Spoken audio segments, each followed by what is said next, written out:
أهلاً يا أصدقاء، أنا زيد وده صاحبي آسر، والنهاردة هنتعلم مع بعض الصلاة خطوة خطوة. كتير مننا بيصلي كل يوم، بس يا ترى هل بنصلي صح؟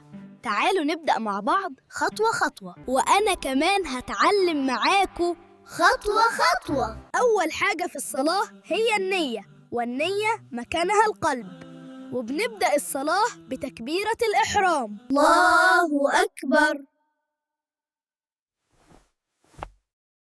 بنقرأ سورة الفاتحة بهدوء وتركيز، لأنها ركن أساسي في كل ركعة، ونقرأ معاها ما تيسر. بعد كده بنركع ونقول سبحان ربي العظيم، ويفضل 3 مرات. بعد كده بنقف ونقول سمع الله لمن حمده، ربينا ولك الحمد.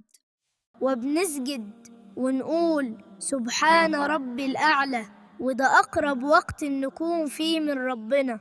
وبين السجدتين بنقعد ونقول ربي اغفر لي وارحمني واهدني وارزقني. وبنسجد ونقول سبحان ربي الأعلى. وفي آخر الصلاة بنقعد للتشهد ونقول التحيات لله والصلوات والطيبات، وبنصلي على النبي صلى الله عليه وسلم. وفي النهاية بنسلم يمين وشمال، وبكده نكون خلصنا الصلاة.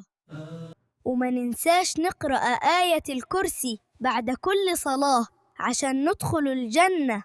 ولو حابب تتعلم صح وتقرب أكتر من ربنا، تابعنا عشان نتعلم مع بعض صح، ومع بعض هنخلي كل يوم بداية جديدة.